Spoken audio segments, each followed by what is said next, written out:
সুপ্রিয় শিক্ষার্থীরা, আশা করি সকলে ভালো আছো, সুস্থ আছো। সবাইকে শুভ সকাল জানিয়ে আজকের পদার্থবিজ্ঞান অনলাইন ক্লাস শুরু করছি। প্রিয় শিক্ষার্থীরা, আমরা অধ্যয়ন শুরু করেছি পদার্থবিজ্ঞান প্রথম পত্রের চতুর্থ অধ্যায়টি। চতুর্থ অধ্যায়ে রয়েছে নিউটনিয়ান বলবিদ্যা। ঠিক আছে, তো গত ক্লাসে আমরা বলের বিভিন্ন বিষয় নিয়ে আলোচনা করেছি এবং আজকের ক্লাসে আমরা আরও বল সহ আমরা কিছু বিষয় শিখব। প্রথমে আমরা শিখব ঘাত বল ও বলের ঘাত নিয়ে ব্যাখ্যা। পরবর্তীতে আমরা শিখব বলের ঘাত ও ভরবেগের মধ্যে সম্পর্ক। তারপর আমরা শিখব নিউটনের গতিসূত্র সমূহ এবং নিউটনের যে তিনটি গতিসূত্র আছে তার মধ্যে আজকের ক্লাসে আমরা প্রথম গতিসূত্র নিয়ে কিছু কথা বলবো। ঠিক আছে, তারপরের লেকচারে দ্বিতীয় এবং তৃতীয় গতিসূত্রগুলো নিয়ে আমরা বিস্তারিত আলোচনা করব। তাহলে প্রিয় শিক্ষার্থীরা, চলো শুরু করা যাক আজকের পদার্থবিজ্ঞান অনলাইন ক্লাস।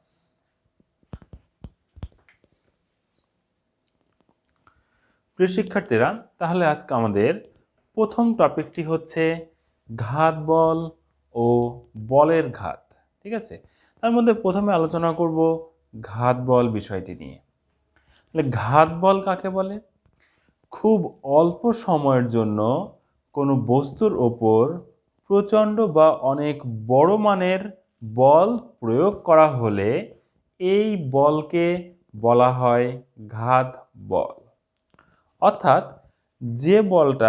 যে বড় মানের বলটা কোনো বস্তুর ওপর খুবই অল্প সময়ের জন্য ক্রিয়া করে সেই বলটাকে বলা হয় ঘাত বল।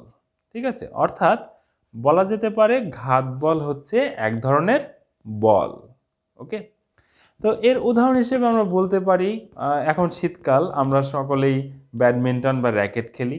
এই র্যাকেট খেলা অর্থাৎ আমরা যখন ব্যাট দিয়ে কর্কের ওপরে বা ফেদারের উপরে বল প্রয়োগ করি, সো এটা খুব অল্প সময়ের জন্য ক্রিয়া করে কিন্তু এর মানটা হয় অনেক বেশি। ওকে, তাহলে ব্যাডমিন্টন খেলা। তারপরে যে কোনো অ্যাক্সিডেন্ট ঘটতে কতটুকু সময় লাগে? 1 সেকেন্ডেরও কম সময় লাগে, কিন্তু এর ক্ষয়ক্ষতি কি অনেক বেশি। অর্থাৎ এই অ্যাক্সিডেন্টের ফলে একটা খুব বড় মানের বল ক্রিয়াশীল হয়। ওকে, অর্থাৎ সেই বড় মানের বলকেই আমরা বলি হচ্ছে ঘাত বল। ক্রিকেট খেলার সময় বোলার বল করার পরে যখন ব্যাটসম্যান এটাকে সজোরে একটা 6 মারার চেষ্টা করে, 6 মারে, তখন আসলে ওই বলের উপর একটা ঘাত বল প্রযুক্ত হয়। ঠিক আছে, আর যে কোনো বিস্ফোরণও আসলে ঘাত বলের উদাহরণ। একটা বিস্ফোরণ খুব অল্প সময়ের জন্য হচ্ছে, কিন্তু সেখানে একটা অধিক পরিমাণের বল ক্রিয়াশীল থাকার কারণে ব্যাপক ক্ষয়ক্ষতি হচ্ছে। তো এই বিষয়টাকে আমরা বলতে পারি, এই বলটাকে আমরা বলতে পারি ঘাত বল। ওকে, তো এরকম আরও ঘাত বলের অনেক উদাহরণ আছে, তোমরা অবশ্যই বই থেকে উদাহরণগুলো পড়ে ফেলবে খুব ভালো করে। ওকে, তো এর বৈশিষ্ট্যটা কি আমরা একটু তাহলে দেখে আসি যে ঘাত বলের বৈশিষ্ট্যটা কি। ঘাত বলের বৈশিষ্ট্য হচ্ছে ঘাত বলের মান খুব বড় হয়। ঠিক আছে, আচ্ছা, এই বলের ক্রিয়াকাল খুব ছোট হয়, অর্থাৎ একটা বড় মানের বল খুব অল্প সময়ের জন্য ক্রিয়াশীল থাকে। ওকে, তারপর আমরা দেখতে পাচ্ছি বস্তুর বেগ ও ভরবেগের আকস্মিক পরিবর্তন ঘটে। ওকে, এই ঘাত বল প্রয়োগ করার ফলে কোনো বস্তুর উপর যদি আমরা ঘাত বল প্রয়োগ করি, তাহলে সেই ঘাত বলের ক্ষেত্রে ওই বস্তুর উপর বস্তুর বেগ ও ভরবেগের একটা আকস্মিক পরিবর্তন সংঘটিত হয়। ওকে, আর তারপরে রয়েছে ঘাত বলের ক্রিয়ায় বস্তুর সরণ যথেষ্ট তাৎপর্যপূর্ণ নয়। অর্থাৎ বস্তুটা কত দূর গেল সেটা বিষয় না, বিষয়টা হচ্ছে একটা বড় মানের বল প্রযুক্ত হয়েছে, এটাই হচ্ছে এই ঘাত বলের বৈশিষ্ট্য। ঠিক আছে, তাহলে এই ছিল ঘাত বলের বিষয়ে সংক্ষিপ্ত আলোচনা। এরপরে আমরা চলে যাব বলের ঘাতের আলোচনায়।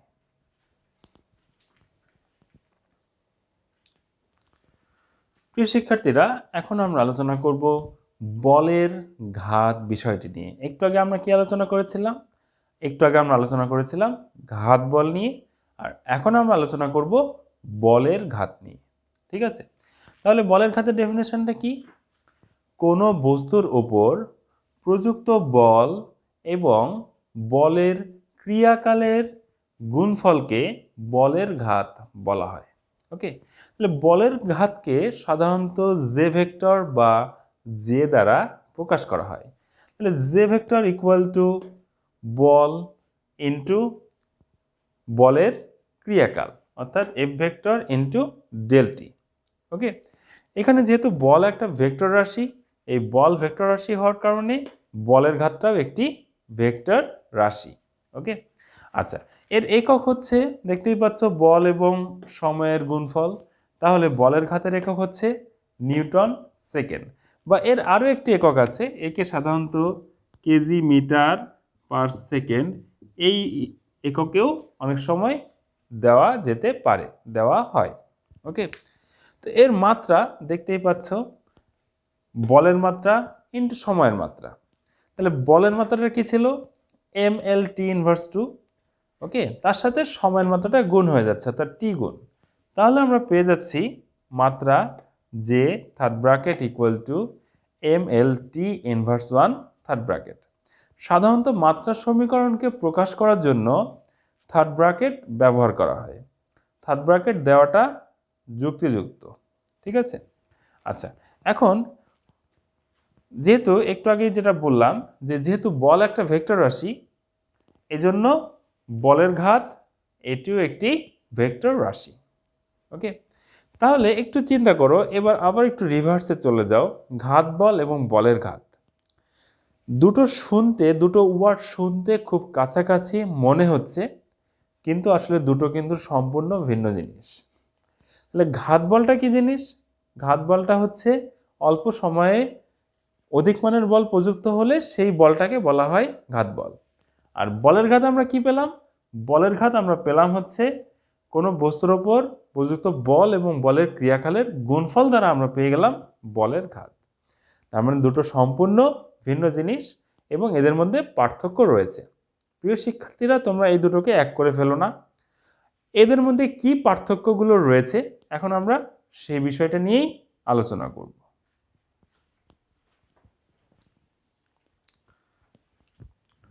প্রিয় শিক্ষার্থীরা, এখন আমরা তাহলে ঘাত বল এবং বলের ঘাতের মধ্যে যে পার্থক্য রয়েছে, আমরা এখন সেই পার্থক্যটা শিখে ফেলব। ঠিক আছে, তাহলে ঘাত বল এবং বলের ঘাতের মধ্যে পার্থক্য। তাহলে প্রথম পার্থক্য, অবশ্যই আমরা পার্থক্য ডেফিনেশন দিয়ে শুরু করি, অর্থাৎ সংঘাতে কি পার্থক্য রয়েছে সেটা আমরা দেখতে পাই। ঘাত বলের ক্ষেত্রে আমরা বলেছিলাম যে প্রচণ্ড বল অল্প সময় ধরে ক্রিয়া করে, সেই বলকে বলা হয় ঘাত বল। ওকে, আর বলের ঘাতের ডেফিনেশন কি? বস্তুর উপর প্রযুক্ত বল ও বলের ক্রিয়াকালের গুণফলকে বলা হয় বলের ঘাত। ওকে, তাহলে খুব অল্প সময়ের জন্য যে বলটা প্রযুক্ত হচ্ছে তাকে আমরা বলতেছি ঘাত বল। তাহলে ঘাত বলটা কি? একটা বল। তাহলে ঘাত বলের একক হবে কি? বলের একক, অর্থাৎ নিউটন। কিন্তু বলের ঘাতের একক কি? বলের ঘাতের একক হচ্ছে বল এবং বলের ক্রিয়াকালের একক। ওকে, অর্থাৎ নিউটন সেকেন্ড, বা একে আমরা কেজি মিটার পার সেকেন্ডও লিখতে পারি। ওকে, তাহলে ঘাত বলের মাত্রা হবে বলের মাত্রা M L T inverse two, এবং বলের ঘাতের মাত্রা হচ্ছে M L T inverse one. এবং সর্বোপরি আমরা দেখতে পাচ্ছি যে ঘাত বলের জন্য বস্তুতে খুবই অল্প সময়ের জন্য বৃহৎ ত্বরণ সৃষ্টি হয়। ওকে, অর্থাৎ ঘাত বলের ক্ষেত্রে বস্তুতে খুব অল্প সময়ের জন্য একটি বৃহৎ মানের ত্বরণ সৃষ্টি হয়। কিন্তু বলের ঘাতের জন্য কি হয়? বলের ঘাতের জন্য বায়ুতে ভরবেগের পরিবর্তন ঘটে। ঠিক আছে, তাহলে আশা করি তোমরা বুঝতে পেরেছো এবং ঘাত বল এবং বলের ঘাত এই দুটো বিষয় সম্পর্কে আশা করি তোমাদের ক্লিয়ার হয়েছে। এবং মনে রাখবে এই দুটো বিষয় একদমই আলাদা জিনিস এবং তোমরা ভালো করে একটু স্টাডি করে রাখবে যেন গুলিয়ে না ফেলো। ওকে, অর্থাৎ ঘাত বল এবং বলের ঘাতের এই পার্থক্যগুলো মনে রাখলে তোমাদের অনুধাবনমূলক প্রশ্ন এবং এমসিকিউ কিছু কিছু এমসিকিউ প্রশ্নের জন্য তোমাদের খুব উপকার হবে। ওকে, তাহলে প্রিয় শিক্ষার্থীরা চলো এখন আমরা চলে যাই আমাদের পরবর্তী টপিকে। প্রিয় শিক্ষার্থীরা, আমাদের এর পরের টপিক হলো বলের ঘাত ও ভরবেগের মধ্যে সম্পর্ক। ওকে, তো ভরবেগ নিয়ে আমরা গতদিন পড়েছি বস্তুর ভর এবং বেগের যে গুণফল তাকে বলা হয় ভরবেগ এবং ভরবেগকে পি দ্বারা প্রকাশ করা হয়। ওকে, এবং আজকে আমরা শিখলাম বলের ঘাত। বলের ঘাত হচ্ছে তাকে আমরা জে ভেক্টর দ্বারা প্রকাশ করি এবং বলের ঘাত হচ্ছে বল এবং বলের ক্রিয়াকালের গুণফলের সমান। ওকে, আচ্ছা, এখন আমরা ধরে নেই এফ ভেক্টর একটি ধ্রুব বল এম ভরের কোনো বস্তুর উপর t1 সময় থেকে t2 সময়ে ক্রিয়া করে বেগের মান v1 থেকে v2-তে উন্নীত করে। ঠিক আছে, তার মানে এখানে বেগের পরিবর্তন হয় তথা ভরবেগের পরিবর্তন হয়। তাহলে আমরা বলতে পারি যে t1 সময়ে ভরবেগ হবে p1 এবং t2 সময়ে ভরবেগ হচ্ছে p2। ওকে, আচ্ছা, এখন এফ ভেক্টর বল যদি ডিটি সময়ের জন্য ক্রিয়া করে, একটা ক্ষুদ্রাতি ক্ষুদ্র সময়ে এফ ভেক্টর বল একটা ক্ষুদ্রাতি ক্ষুদ্র সময়ে ডিটি সময়ের জন্য যদি ক্রিয়া করে, তাহলে আমরা সংজ্ঞা অনুযায়ী লিখতে পারি J vector equal to F vector into DT. Okay, কিন্তু এখানে আমাদের টাইমের লিমিট দেওয়া আছে। টাইম আমরা কি নিয়েছিলাম t1 থেকে t2, অর্থাৎ t1 থেকে t2 এর মধ্যে এই বলের ঘাতটা কি হবে, তার জন্য আমরা কি করব, ইন্টিগ্রেশন করব। ওকে, প্রিয় শিক্ষার্থীরা, এখানে প্রথমে দেখতে পাচ্ছ পরিবর্তনশীল রাশি হিসেবে সময়টা রয়েছে। এই জন্য আসলে এই যে ইন্টিগ্রেশনটা আমরা করছি এটা আসলে সময় থেকে, অর্থাৎ t1 সময় থেকে t2 সময়। ওকে, আচ্ছা, আবার প্রিয় শিক্ষার্থীরা আমরা লিখতে পারি F vector equal to DP vector by DT. কোথা থেকে লিখতে পারি? আচ্ছা, তোমরা নিউটনের দ্বিতীয় সূত্রের কথা তো অবশ্যই তোমাদের মনে আছে, সেটি হচ্ছে ভরবেগের পরিবর্তনের হার প্রযুক্ত বলের সমানুপাতিক এবং বল যেদিকে ক্রিয়া করে বস্তুর ভরবেগের পরিবর্তনও সেদিকেই ঘটে। এটা আমরা সকলেই জানি, 9-10-এও পড়েছি। সো এটারই ব্যাখ্যা হচ্ছে এটা, অর্থাৎ এফ ভেক্টর এখানে পি মানে ভরবেগ আর ডিপি মানে হচ্ছে ডিপি ভেক্টর মানে হচ্ছে ভরবেগের পরিবর্তন, আর সময় দ্বারা ভাগ করলে সেটাকে আমরা হার পেয়ে যাই। অর্থাৎ ভরবেগের পরিবর্তনের হার প্রযুক্ত বলের সমানুপাতিক। ওকে, আচ্ছা, তাহলে এফ ভেক্টর ইকুয়াল আমি কি লিখতে পারি, DP vector divided by DT into DT. DT DT কাটা, তাহলে থাকলো কি ডিপি ভেক্টর। কিন্তু এখানে লিমিটটা চেঞ্জ হয়ে গেল। আগে যখন পরিবর্তনশীল রাশি হিসেবে সময় ছিল তখন ইন্টিগ্রেশনের লিমিট ছিল সময় দিয়ে, কিন্তু এখানে তো এখন পরিবর্তনশীল রাশি হয়ে গেল ভরবেগ, তাহলে এখানকার পরিবর্তনটাও হবে ভরবেগের। অর্থাৎ ওই যে আমরা ফার্স্টেই বলেছিলাম t1 সময়ে ভরবেগ হচ্ছে p1 আর t2 সময়ে ভরবেগ হচ্ছে p2, তাহলে সেই জন্য t1 সময়ের ক্ষেত্রে আমরা ভরবেগ নিয়ে আসলাম p1 ভেক্টর এবং t2 সময়ের জন্য আমরা ভরবেগ নিয়ে আসলাম p2 vector integration of DP vector. Okay, প্রিয় শিক্ষার্থীরা, ইন্টিগ্রেশনের সূত্র থেকে আমরা কি জানি, ইন্টিগ্রেশনের সূত্র থেকে আমরা জানি dx integration of dx equal to x plus C. Okay, তারপর integration of dx equal to x। Okay, তাহলে integration of DP vector equal to কি হবে, পি ভেক্টর হবে। তাহলে ইন্টিগ্রেশন অফ ডিপি ভেক্টর হচ্ছে পি ভেক্টর, এখানে upper limit আর lower limit. তো আমরা এই লিমিটের মান বসানোর বিষয়টা তো আশা করি জানি, অর্থাৎ এটা এখন চলকটা হচ্ছে ভরবেগ। এই চলকের জায়গায় মান বসানোর ক্ষেত্রে এই যে আপার লিমিট বসানোর ক্ষেত্রে কি হবে, বা লিমিট বসানোর ক্ষেত্রে চলকটা লিমিট দ্বারা প্রতিস্থাপিত হবে। অর্থাৎ ফার্স্টে আপার লিমিট দ্বারা প্রতিস্থাপিত হবে, পরে লোয়ার লিমিট দ্বারা প্রতিস্থাপিত হবে এবং সূত্রে আমরা একটা মাইনাস পেয়ে যাবো, এদের মধ্যে একটা মাইনাস পেয়ে যাবো। ওকে, তাহলে আপার লিমিটের মান বসাই, তাহলে যেখানে যেহেতু পি ভেক্টর আর আপার লিমিট রয়েছে পি2 ভেক্টর, তাহলে প্রতিস্থাপন করলে কি হবে, পি2 ভেক্টর মাইনাস সূত্রের মাইনাস, আর এটা কি হবে পি1 ভেক্টর। ওকে, আচ্ছা, তাহলে আমরা দেখো পেয়ে যাচ্ছি J vector equal to P two vector minus P one vector, মানে পি2 মাইনাস পি1, তার মানে কি ভরবেগের পরিবর্তন। অর্থাৎ আমরা লিখতে পারি J vector equal to del P vector, অর্থাৎ আমরা পেয়ে যাচ্ছি হচ্ছে বলের ঘাত ভরবেগের পরিবর্তনের সমান। প্রিয় শিক্ষার্থীরা, এই হলো আমাদের বলের ঘাত এবং ভরবেগের মধ্যে সম্পর্ক, অর্থাৎ বলের ঘাত ভরবেগের পরিবর্তনের সমান। প্রিয় শিক্ষার্থীরা, এটা আমরা ক্যালকুলাস দিয়ে প্রমাণ করলাম, নর্মাল নিয়মেও প্রমাণ করা যায়। আমি যেহেতু এখন একটা ক্যালকুলাস সম্পর্কে তোমাদের কিছু ধারণা হয়েছে, তাই আমি এখানে ক্যালকুলাসটাই ব্যবহার করলাম। ওকে, ক্যালকুলাসের মধ্যে ডেফিনেট যে ইন্টিগ্রাল সেই বিষয়টা এখানে আমরা ব্যবহার করেছি। ওকে, আচ্ছা, তো এখন এই জন্যই খেয়াল করে দেখেছো হয়তো যে বলের ঘাতের মাত্রা এবং একক কিছুটা মিলে যাচ্ছে কার সাথে, ভরবেগের সাথে। তার কারণ আশা করি তোমরা অলরেডি পেয়ে গেছো। আর এই টপিকটা সাধারণত অনুধাবনমূলক প্রশ্ন হিসেবে মাঝে মাঝে চলে আসতে পারে। ওকে, তো এই ছিল আমাদের বলের ঘাত এবং ভরবেগের সম্পর্কের নিয়ে আলোচনা। এরপর আমরা চলে যাব আমাদের পরবর্তী টপিকে। প্রিয় শিক্ষার্থীরা, এখন আমরা চলে যাব নিউটনের গতিসূত্র টপিকে। নিউটনের তিনটি বিখ্যাত গতিসূত্র রয়েছে, যেগুলো নিউটনের গতিসূত্র নামে পরিচিত।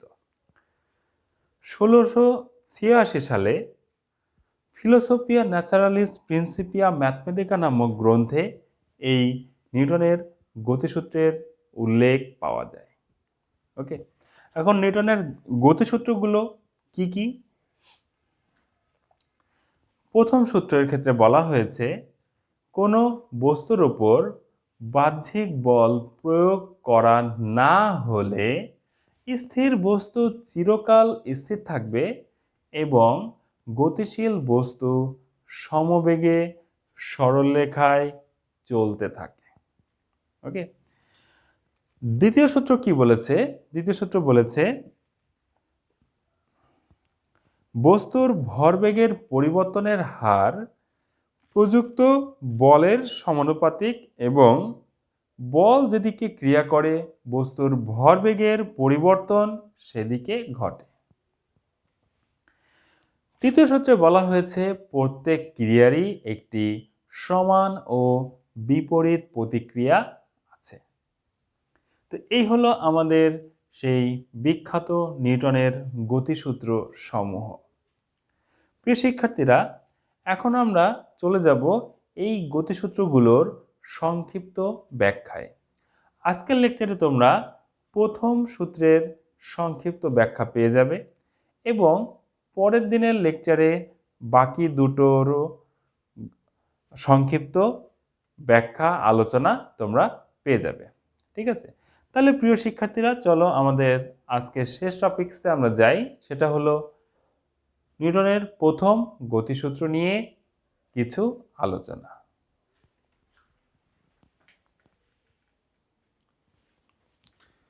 প্রিয় শিক্ষার্থীরা, এখন আমরা চলে যাব আমাদের পরবর্তী টপিক, অর্থাৎ নিউটনের গতির প্রথম সূত্র নিয়ে কিছু ব্যাখ্যা, সংক্ষিপ্ত ব্যাখ্যা। ঠিক আছে, তাহলে আমরা আবারও চলো জেনে নেই প্রথম সূত্রটির বিবৃতিটি কী ছিল। প্রথম সূত্রে বলা হয়েছিল কোনো বস্তুর ওপর বাহ্যিক বল প্রয়োগ না করা হলে বা প্রয়োগ করা না হলে স্থির বস্তু চিরকাল স্থির থাকে এবং গতিশীল বস্তু সমবেগে বা সুষম দ্রুতিতে সরলরেখায় চলতে থাকে। ওকে, অর্থাৎ নিউটনের গতির এই প্রথম সূত্রটাকে আমরা বলতে পারি হচ্ছে জড়তার সূত্র বা বলের সংজ্ঞা নির্দেশক সূত্র। সূত্রের প্রথম অংশে দেখো বলা হয়েছে যদি বল প্রয়োগ না করি তাহলে বস্তু তার অবস্থার পরিবর্তন ঘটাতে চায় না। অর্থাৎ কোনো বস্তু যে অবস্থায় আছে সেই অবস্থাতেই থাকতে চায়। আর সংজ্ঞানুযায়ী কোনো বস্তু যে অবস্থাতে আছে সেই অবস্থাতে থাকতে চাওয়ার যে প্রবণতা, সেই বিষয়টিকে বলা হয় জড়তা। অর্থাৎ নিউটনের প্রথম সূত্র থেকে আমরা জড়তা বিষয়ক বিস্তারিত ব্যাখ্যা পাই। আবার এই জড়তাকে দুই ভাগে ভাগ করা হয়েছে: এক, স্থিতি জড়তা; দুই, গতি জড়তা। তাহলে স্থিতি জড়তা কাকে বলে? কোনো একটি বস্তুর স্থির থাকতে চাওয়ার যে প্রবণতা তাকে বলা হয় স্থির জড়তা। তাহলে আমরা কিছু উদাহরণ দেই। একটা সহজ উদাহরণ যেটা আমরা সবসময় ফিল করে থাকি সেটা হচ্ছে, আমরা যদি একটা স্থির বাসে বসে থাকি, তখন বাসটা যখন হঠাৎ চলা শুরু করে তখন আমরা পেছনের দিকে ঝুঁকে যাই। কারণ বাস যখন হঠাৎ চলা শুরু করে তখন আমাদের শরীরের নিচের অংশটুকু বাসের সাথে সাথে গতিপ্রাপ্ত হলেও শরীরের উপরের অংশটুকু তখনও গতিপ্রাপ্ত হয় না। সেজন্য আমরা সাধারণত পেছনের দিকে সরে যাই। আরও একটা উদাহরণ হিসেবে আমরা বলতে পারি, অনেক সময় আমরা কাপড় থেকে ধুলা ঝাড়ার জন্য কি করি? কাপড়টাকে আমরা এভাবে একটু ঝাড়ি, বা অনেক সময় আমরা কোনো একটা লাঠি দিয়ে কাপড়টাকে বাড়ি দিই। তাহলে হঠাৎ যখন আমরা কোনো কাপড়কে ঝাড়বো হঠাৎ করে, বা লাঠি দিয়ে একটা বাড়ি দিব, তখন আসলে ওইখানে হঠাৎ করে কাপড়টি গতিপ্রাপ্ত হবে, কিন্তু কাপড়ের বা যে ময়লাটা থাকে সেটা তখনও গতিপ্রাপ্ত না হওয়ার কারণে সেটা তখন স্থিতি অবস্থায় থাকতে চাবে এবং নিচে পড়ে যাবে। এর আরও একটা উদাহরণ আমরা এভাবে দিতে পারি। ধরো ক্যারাম বোর্ডের ক্ষেত্রে তুমি কয়েকটা গুটি পরপর সাজালে, সাজানোর পরে স্ট্রাইকার দিয়ে তুমি শুধুমাত্র নিচের গুটিটাকে স্ট্রাইক করলে, তাহলে কি হবে? তাহলে যে বিষয়টি হবে সেটি হলো শুধুমাত্র নিচের গুটিটি সামনে এগিয়ে যাবে এবং অন্যান্য গুটিগুলোর কিছু হবে না। ঠিক আছে? তো এই বিষয়গুলো আসলে স্থিতি জড়তা, অর্থাৎ বস্তুটি স্থির থাকতে চাওয়ার এখানে যে প্রবণতা দেখা যাচ্ছে তাকেই বলা হয় স্থিতি জড়তা। ওকে, এরপরে বিষয়টি হচ্ছে গতি জড়তা। তাহলে গতি জড়তা কাকে বলে? কোনো একটি বস্তুর গতিশীল থাকতে চাওয়ার যে প্রবণতা তাকে বলা হয় গতি জড়তা। ওকে, তো গতি জড়তার উদাহরণ কি হতে পারে? এখানেও আমরা খুবই সহজ এবং প্র্যাকটিক্যাল একটা উদাহরণ দেখতে পাই। সেটা হচ্ছে, একটা গতিশীল বাস যখন হঠাৎ ব্রেক করে তখন কি হয়? তখন বাসটা থেমে গেলেও আমাদের শরীরটা সামনের দিকে ঝুঁকে যায়। কেন? কারণ বাস ব্রেক করার সাথে সাথে আমাদের শরীরের নিচের অংশটুকু থেমে গেলেও শরীরের উপরের অংশটুকু তখনও গতিপ্রাপ্ত অবস্থায় থাকে। ওকে, তাহলে সেক্ষেত্রে সেই জন্য আমরা সাধারণত সেই গতির কারণে সামনের দিকে ঝুঁকে যাই। এটি একটা খুবই প্র্যাকটিক্যাল উদাহরণ যেটা আমরা ডে টু ডে লাইফে ফিল করে থাকি। ওকে, এরপরে গতি জড়তার একটা উদাহরণ হিসেবে আমরা এভাবে দিতে পারি। ধরো যে কোনো এক ব্যক্তি যদি একটা বাসের মধ্যে বল নিয়ে ক্যাচ করতে থাকে, ক্যাচ খেলতে থাকে, তখন সেই বলটা এবং লোকটা ব্যক্তিটি উভয়ই বাসের গতির সাথে সাথে গতিপ্রাপ্ত হয় বলে বলটা ছুঁড়ে দিলেও বলটা হাতে এসে পড়ে।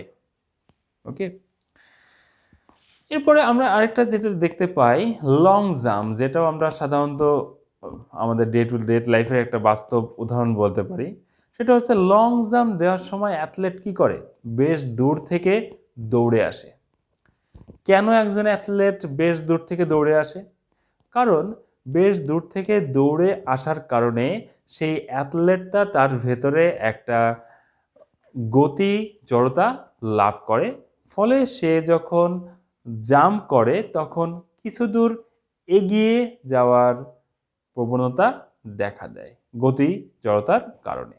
ঠিক আছে, তাহলে এইগুলোই হলো আমাদের মোটামুটি গতি জড়তার উদাহরণ। ওকে, তো প্রিয় শিক্ষার্থীরা, এই ছিল আমাদের আজকের লেকচার, আজকের আলোচনা।